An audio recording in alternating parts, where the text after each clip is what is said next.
मैत्री ऋषि ये कह रहे हैं कि हम वैसे तो बहुत भक्ति करते हैं पर भक्ति आगे नहीं बढ़ रही है। कई कई वर्षों से कई लोग भक्ति करते हैं, आप भी करते हैं, पर आप वहीं की वहीं हैं भक्ति में। आपका रोज का उतना ही नियम है,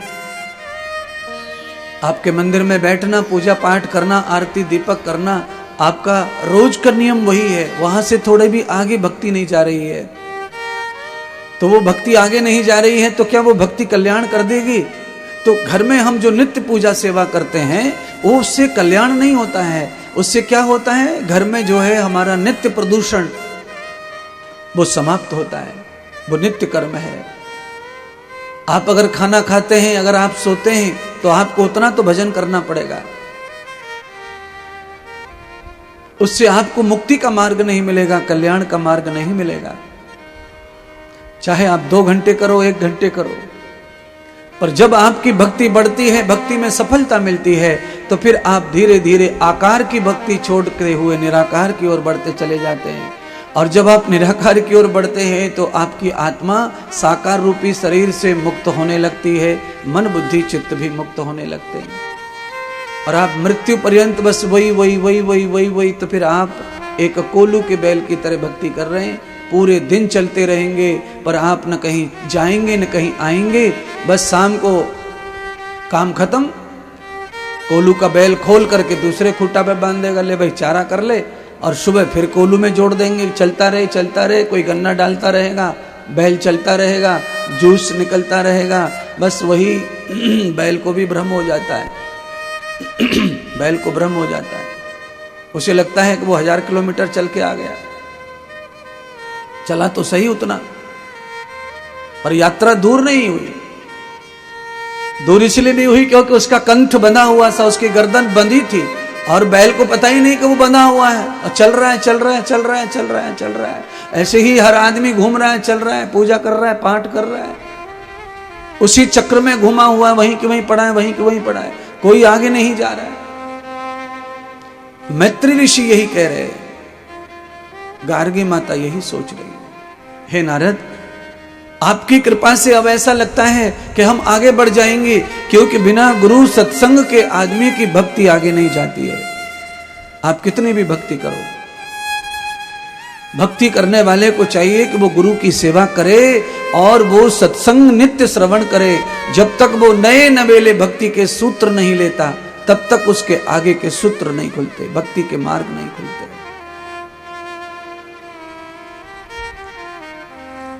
यम, नियम, आसन, प्राणायाम, प्रत्याहार, ध्यान, धारणा, समाधि, ये भक्ति के नियम है। ये पूजा पाठ भक्ति का नियम नहीं है। पूजा पाठ भक्ति का एक अंग है, छोटा सा।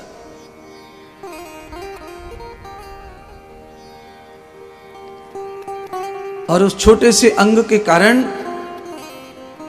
हमको लगता है कि हम तो 3 घंटे पूजा करते हैं, और घर के लोग बताते भी हैं कि हमारे घर में फलाना आदमी चाहे कुछ भी हो जाए 2 घंटे पूजा पाठ करता है, 2 घंटे पूजा पाठ करता है। अरे बाबा, पूजा पाठ करने के बाद में 22 घंटे क्या करता है, उसका रिजल्ट आएगा ना। 2 घंटे पूजा पाठ करता है, फलानी तो, अरे भैया वो तो उसकी फलाने की औरत, फलाने की माँ, वो तो 3 घंटे तक उठती नहीं है भगवान के सामने से। हमने कहा भगवान के सामने से नहीं उठती है, पर दिन भर का क्या, पूरे दिन जो इमला पड़ती हैं, दूसरी दिन भर जो बकवास होता है इधर का उधर, न जाने कितना बड़ा प्रपंच, कितना झूठा सच्चा, कितना आडंबर, कितना खोपड़ी पर बोझ लेकर के हम यहाँ से वहां, वहां के वहां पटकते रहते हैं। फिर क्या मतलब रह जाता है उसका।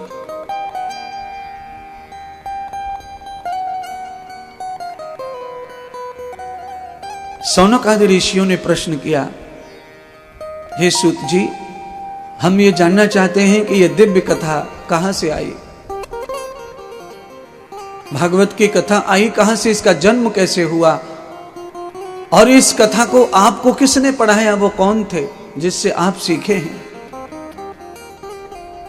शौनक ऋषि ने जब ये सवाल किया तो भगवान सूत जी ने भागवत जी का जन्म बताया। तो भागवत जी का जन्म क्या है, तो यही प्रश्न मैत्री ने पूछा, तो नारद जी ने भी भागवत का जन्म बताया।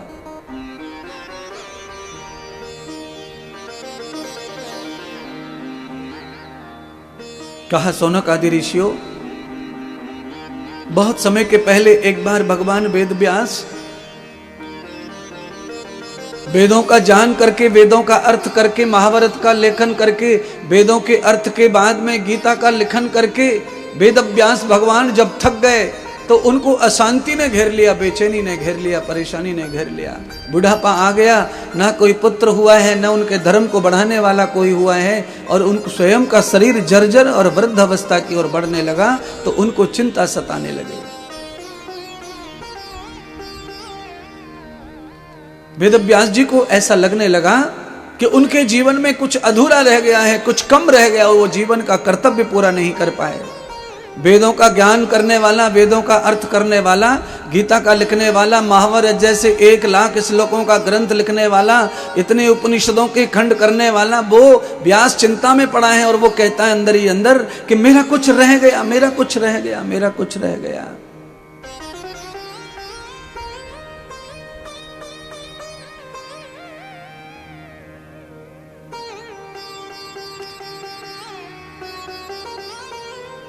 चिंता में घूम रहे थे व्यास जी, सरोवर के तट पर चिंता में घूम रहे थे। शौनक जी पूछ रहे हैं, सूत जी कह रहे हैं, बता रहे हैं कि व्यास जी चिंता में घूम रहे थे। उसी समय श्री नारद जी का वहां आगमन हुआ।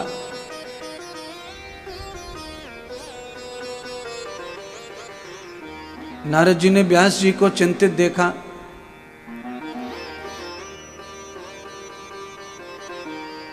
एक ज्ञानी को चिंतित देखा तो संत नारद ने पूछा, हे भगवान, हे वेद व्यास, आप तो स्वयं साक्षात विष्णु का अवतार हैं और आपने वेदों के अर्थ किए हैं, परम ज्ञान गीता लिखी है और आपने महाभारत देखा और लिखा है, आप कैसे निराश असहज घूम रहे हैं? क्या बात है, क्या हो गया है? तो भगवान वेद व्यास ने कहा कि मैं बहुत परेशान हूं, मेरा मन अंदर से बार बार मुझे कटोच रहा है और ये कह रहा है कि व्यास तेरा कुछ रह गया है, तू तो वृद्धावस्था की ओर चल पड़ा और तेरा तो उद्देश्य पूरा ही नहीं हुआ, तेरे जीवन में कुछ शेष है जिसके बगैर तू कभी शांति को प्राप्त नहीं होगा।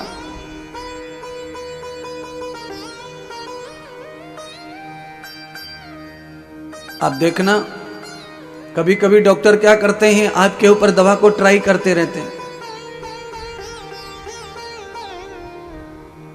पहला डोज 3 दिन का आपको देंगे, इससे कुछ फर्क पड़ जाए तो ठीक है।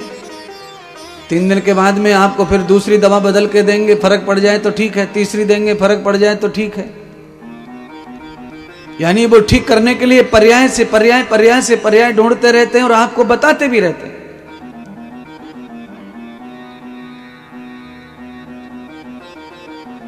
पर पहले ही डोज में अगर सही दवा सटीक लग जाए रोग को, तो एक ही दवा में ठीक हो जाता है मरीज।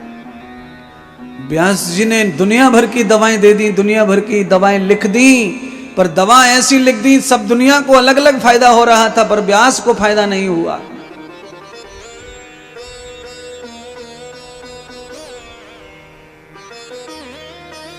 व्यास थके परेशान नारद जी के पास और नारद जी उनके पास। नारद जी ने समझ लिया कि महात्मा व्यास कोई परेशानी में है। भाई पूछा जाए क्या परेशानी है? तो व्यास जी ने कहा कि मुझे तो समझ ही नहीं रहा नारद जी, पर मैं बहुत चिंतित हूं, परेशान हूं, व्याकुल हूं। मेरे अंदर से बार बार ये सपना सा आता रहता है कि तेरा कुछ छूट गया, तेरा कुछ छूट गया, तेरा कुछ छूट गया। समझ में नहीं आ रहा मेरा क्या छूट गया है, मुझे नहीं पता चल रहा कि क्या रह गया मेरा। तब नारद जी ने पूछा, एक बात बताओ,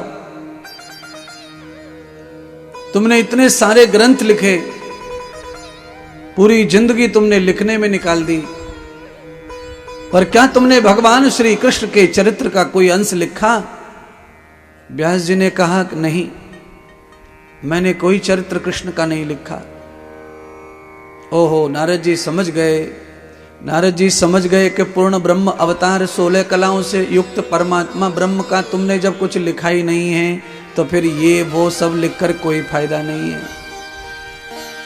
आप कल्पना करिए, वकील कितना लिखता है, कितना फायदा उठाता है।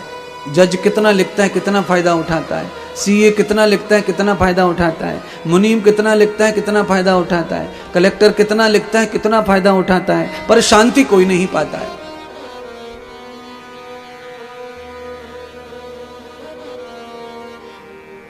ये सारे लिखिया हैं। आईएएस बनने के लिए आदमी इतना पढ़ता है, इतना लिखता है, पर अशांति में जीता है। पढ़ाई के समय अशांति, नौकरी लगने पर अशांति, ट्रेनिंग में अशांति, नौकरी करते समय अशांति। ये सारा गौरव जितना है वो अशांति देने वाला है, और इसे भी पाने के लिए लोग दज्जोदौहत कर रहे हैं, मरे जा रहे हैं और अपनी जिंदगी पर खेल जाते हैं। कोई तो फांसी लगा के ही मर गए, नहीं पदवी मिली तो, नौकरी नहीं मिली तो मर गए।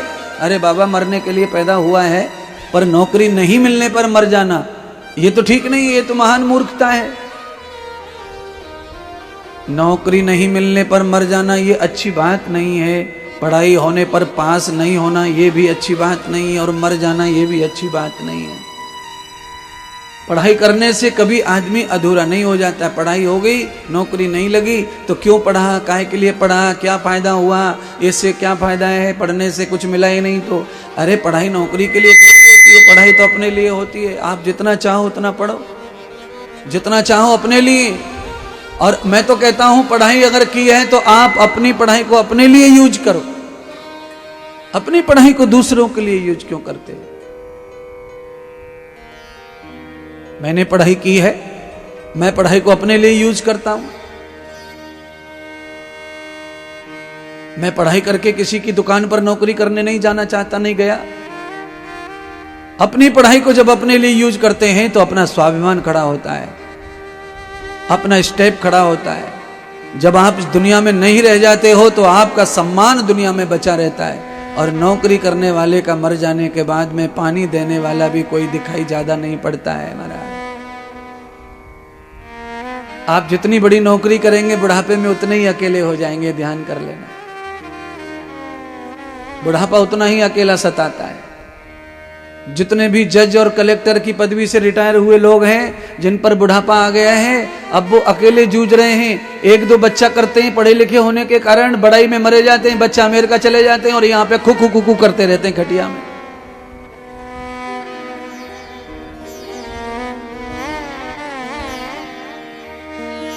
काहे के लिए जीवन लिया है बोलो। एक आध बच्चा पैदा किया, वो ही दूर भेज दिया उन्नति के नाम पर। उन्नति का नाम मतलब धन के लिए। फिर तुम्हारा क्या है, तुम क्यों?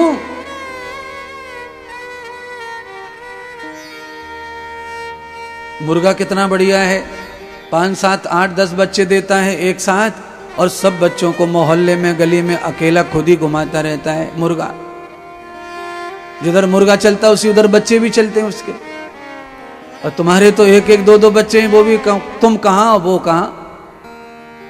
वो तो छोटे में ही इतना बुरा हाल है, पढ़ लिख के बड़े होके तो और बुरी बीमारी है महाराज। और फिर कल्पना करेंगे शांति नहीं महाराज, बड़ा टेंशन है, बड़ा ये है, बड़ा वो है, कुछ नहीं है, सब बेकार लगता है, कुछ अच्छा कैसे अच्छा होगा। अच्छी तो तुमने कोई पौधा लगाया ही नहीं है।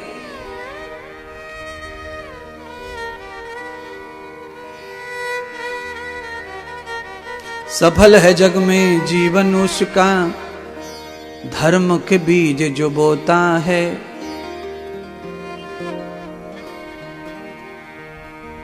सफल है जग में जीवन उसका, धर्म के बीज जो बोता है। बाकी क्या है संसार में, आपने क्या बोया, क्या उगा, क्या उखड़ा, क्या गया, सब समाप्त है हमारा, कोई अस्तित्व नहीं है।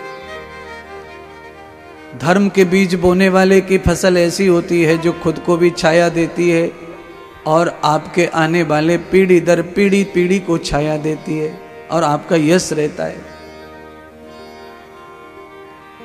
बोलिए, आप कई तीर्थों में चले जाइए, वहां पे मंदिर बने हुए हैं, उस पे नाम पड़ा हुआ है फलाने राजा का, फलाना सेठ, फलाना राजा, ढिकाना राजा, फलाना सेठ, नाम पड़े।